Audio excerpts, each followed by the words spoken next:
Hai, Assalamualaikum warahmatullahi wabarakatuh. Kembali lagi bersama aku Devi di channel Devi Fauzia yang akan selalu membahas seputar pengalamanku selama aku terkena GERD dan psikosomatik. Aku doakan semoga teman-teman sekalian yang sekarang sedang berjuang melawan GERD dan psikosomatik, yang sekarang sedang mengalami rasa cemas dan panik yang berlebih, yang sekarang lambungnya lagi sensitif-sensitifnya, semoga hari demi hari sekalian semakin membaik sehingga ketika ada sensasi datang, kalian sudah tidak cemas dan tidak takut lagi teman-teman. Terima kasih sekali lagi aku ucapkan kepada kalian semua yang telah selalu support aku dengan cara like dan subscribe channelku serta kalian yang telah selalu komen di kolom komentar. Semoga aku sudah menjawab pertanyaan kalian semua seputar GERD dan psikosomatik. Kalau agak pribadi aku biasanya mohon maaf tidak bisa menjawab teman-teman sekalian. Jadi bagi kalian pendatang baru yang baru muncul di videoku, silakan di like dulu channelku, silakan di subscribe juga, silakan kalian komen, menuliskan keluh kesah kalian, apa yang kalian alami mengenai GERD dan psikosomatik di kolom komentar gitu teman-teman, karena aku di sini memang sebagai teman curhat kalian, karena aku juga pernah merasakan apa yang kalian rasakan, dan alhamdulillah sampai saat ini aku bahkan lebih baik, sangat lebih baik dari sebelumnya teman-teman. Dan aku doakan semoga dengan kalian menonton setiap video-videoku, kalian lebih termotivasi lagi untuk sembuh, karena aku sudah bisa move on dari GERD dan psikosomatik. Kalian juga pasti akan segera move on dari GERD dan psikosomatik teman-teman. Hari ini aku akan bahas mengenai nafas tidak plong atau nafas tidak pendek pada penderita GERD dan psikosomatik. Nah, karena hal ini juga lumayan banyak dikeluhkan, dan nafas plong atau nafas tidak plong atau nafas pendek ini adalah sensasi pertama yang aku rasakan pas aku kena GERD teman-teman, dan itu adalah hal yang menjadi trigger aku terkena panic attack, aku terkena gangguan panik dan cemas yang berlebih karena aku tidak ada riwayat sesak nafas. Keluargaku juga tidak ada yang sesak nafas. Jadi ketika awal-awal aku terkena GERD, lalu aku nafasku tidak plong, tidak seperti biasanya, tidak bisa bernafas dengan panjang, nafasnya pendek-pendek. Jadi bukan, kalau di aku bukan sesak ya teman-teman ya, hanya nafas pendek. Jadi benar-benar membuatku takut, benar-benar membuatku trauma. Jadi aku cemas, sangat stres. Jadi sensasi ini adalah sensasi yang menjadi trigger aku sampai terkena serangan panik teman-teman. Nah, ada yang tanya berapa lama kak mengalami nafas tidak plong. Ini lama sekali ya teman-teman ya. Nah biasanya dulu setelah aku makin kesini makin aku temukan ya alasannya, aku dulu bisa kumat atau bisa mendapat sensasi ini biasanya karena aku makannya kebanyakan, porsi makannya kebanyakan. Aku sudah sharing ke kalian kalau kita penderita GERD biasakan makan dengan porsi kecil tapi sering, benar-benar porsi kecil, karena lambung kita itu belum bekerja secara optimal teman-teman. Yang penting diisi aja, tapi juga jangan terlalu banyak. Kalau terlalu banyak, kalau di aku biasanya asam lambungnya naik sehingga kita bisa ada sensasi itu, sensasi nafas pendek atau nafas tidak plong.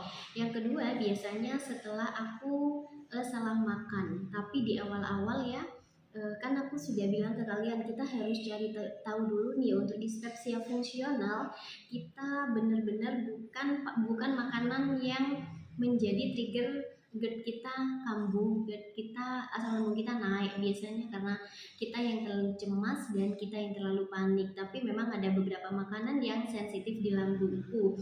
Tapi awal-awal ketika lambungku lagi sensitif-sensitifnya, kayaknya semua makanan yang aku makan itu salah teman-teman. Semua makanan yang masuk ke aku itu banyak mengakibatkan sensasi-sensasi. Tapi semakin kesini aku sudah semakin tahu makanan mana yang cocok untukku dan makanan mana yang tidak cocok untukku. Jadi ketika kalian sudah membaik gitu ya. Itu bisa kalian cari tahu deh makanan apa yang cocok untuk kalian. Biasanya kalau kalian makan makanan yang tidak cocok itu tubuhnya akan mengeluarkan sensasi bereaksi gitu teman-teman ya. Kalau aku ternyata aku tidak bisa yang berbau kacang-kacangan. Jadi kemarin aku beli siomay goreng dan itu ada bumbu kacangnya, dan setiap aku makan itu biasanya perutku begah. Ketika sudah begah biasanya asam lambungku sudah naik dan akhirnya nafasku tidak plong gitu teman-teman. Jadi yang pertama karena memang makanku kebanyakan atau lagi telat makan, terus yang kedua karena aku salah makan, jadi itu yang menyebabkan aku mendapatkan nafas pendek gitu teman-teman ya. Nah, selain itu, karena kita juga mengalami yang namanya cemas dan takut berlebih, katanya dokter Andri itu dokter kejiwaan teman-teman, silakan ditonton Andri psikosomatik gitu, silakan dicari deh. Nah, itu menjelaskan share video tentang kecemasan yang berlebih. Jadi relate gitu ke kita karena dia itu dokter, jadi dia tahu ya, dia tahu ilmunya. Jadi aku banyak menonton video-video dari beliau. Katanya salah satu sensasi dari serangan cemas adalah sesek, bukan sesek, kayak nafas tidak plong gitu teman-teman ya. Nah, itu adalah 3 penyebab kita penderita GERD dan psikosomatik nafasnya tidak plong, nafasnya pendek. Aku berani bilang kita tidak sesak nafas karena aku bukan yang pas sesak nafas kayak nyari-nyari nafas itu, enggak, cuma tidak bisa bernafas panjang. Ada yang beda nih, tidak kayak biasanya, dan itu yang biasanya membuat kita takut, kita mikir macem-macem, ini kenapa kok nafasnya kayak gini. Jadi benar-benar ini yang menjadi trigger pertama aku terkena serangan panik, karena kan kalau masalah pernafasan erat kaitannya sama ini sudah mau meninggal apa enggak, kok nafasnya kayak gini gitu ya. Di awal-awal aku juga berpikir gitu, apa paru-paru aku ada flag gitu kan, biasanya kalau pernafasan hubungannya dengan paru-paru ya teman-teman. Sudah tambah pikiran macam-macam biasanya ketika aku dapat serangan nafas tidak plong nih, karena suatu hal, tambah aku panik, tambah aku cemas, biasanya aku tambah kesulitan nafas gitu, perasaanku kayak kesulitan nafas. Jadi bagi kalian yang sekarang mengalami sensasi ini, silakan rilekskan tubuh kalian, tidak usah panik, tidak usah cemas, karena dengan kita panik maka kita akan semakin kayak kesulitan bernafas gitu teman-teman. Dan di aku biasanya gejala ini tidak berangsur lama, mungkin paling lama 5 menit atau 10 menitan lah, tidak berangsur lama kok teman-teman. Setelah kita bisa merilekskan tubuh, merilekskan pikiran kita, insya Allah sudah tidak ada lagi tuh yang kita sudah bisa bernafas seperti biasanya. Tapi kalau kita semakin cemas, semakin panik, biasanya makin menjadi-jadi tuh. Itu kalau di aku teman-teman. Jadi yang pertama mungkin dirilekskan dulu tubuh kalian, pikiran kalian ditenangkan dulu. Jadi ketika kalian mengalami gangguan ini ya, nafas tidak plong, bisa dirilekskan tubuhnya, pikirannya, kasih sugesti yang baik, ini tidak apa-apa, ini tidak akan lama, sebentar lagi nafasku akan seperti sedia kala. Terus mungkin bisa dicoba dengan latihan pernafasan teman-teman. Aku belajar ini dari videonya Mas Erik Wibowo. Jadi dia juga pejuang GERD dan psikosomatik yang sudah sembuh. Jadi aku belajar dari beliau, kalau kita nafasnya lagi pendek, silahkan melakukan latihan pernafasan. Sebaiknya kita melatih diri kita untuk bisa melakukan pernafasan panjang gitu, bukan pendek. Karena biasanya kan kita kalau lagi GERD-nya lagi naik kan nafasnya pendek. Jadi kalau sudah gitu silakan lakukan latihan pernafasan. Dan katanya Mas Erik itu kita bisa melakukan pernafasan dari perut teman-teman, karena akan banyak oksigen yang masuk atau apalah itu. Nah, lakukan pernafasan dari perut. Bedanya kalau kita melakukan pernafasan dari perutnya nih yang kembang pis ya, itu akan lebih panjang nafasnya timbang kita melakukan pernafasan dari dada. Biasanya kalau dari dada itu lebih pendek. Jadi kalian yang sekarang lagi nafas pendek, lagi ngos-ngosan, yuk direlekskan tubuhnya, terus melatih pernafasan kita dengan pernafasan panjang, yaitu bernafas dengan menggunakan perut teman-teman. Metodenya Mas Erik itu 4 dan 8. Jadi kita tarik nafas lewat perut dalam hitungan keempat, Terus habis itu kita buang dalam hitungan 8 gitu teman-teman.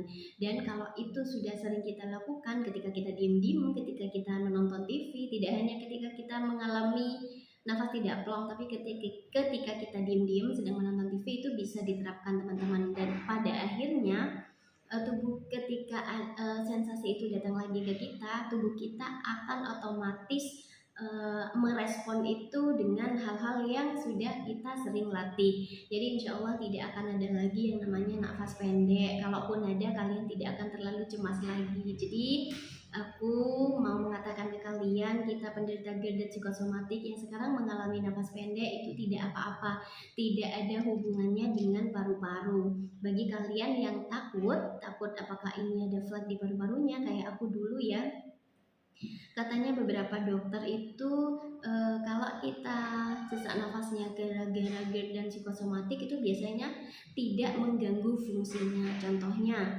ketika kita mengalami yang namanya nafas tidak plong, terus kita masih berbicara dengan normal, berbicara dengan fasih, tidak terengah-engah, itu artinya sebenarnya kita sedang tidak apa-apa, tidak ada hubungannya dengan paru-paru kita, hanya asam lambung kita naik, jadi nafas kita pendek gitu teman-teman. Silahkan diteliti sendiri. Terus biasanya kalau kalau apa nafas tidak plongnya atau nafas beratnya itu gara-gara GERD dan psikosomatik itu akan hilang dengan sendirinya. Jadi bukan tambah menjadi-jadi teman-teman.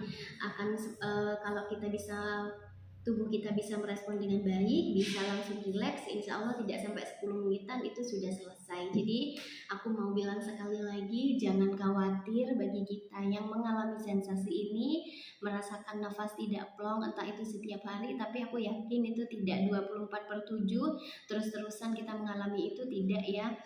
Biasanya datang setelah ada beberapa alasan. Kalau aku sudah sebutkan tadi beberapa alasan yang memunculkan sensasi nafas tidak plong di aku. Jadi ini benar-benar aman untuk kita penderita GERD dan psikosomatik. Jadi don't worry, jangan khawatir teman-teman. Insya Allah ini aman. Hanya kuncinya agar sensasi ini tidak datang-datang lagi, berarti memang harus bisa mengolah, bisa mengontrol emosi, bisa mengontrol apa yang akan dimakan, waktu makan, serta tidak mempunyai rasa cemas dan takut yang berlebih lagi. Jadi itu videoku hari ini, semoga bisa bermanfaat untuk kalian. Terima kasih. Wassalamualaikum warahmatullahi wabarakatuh.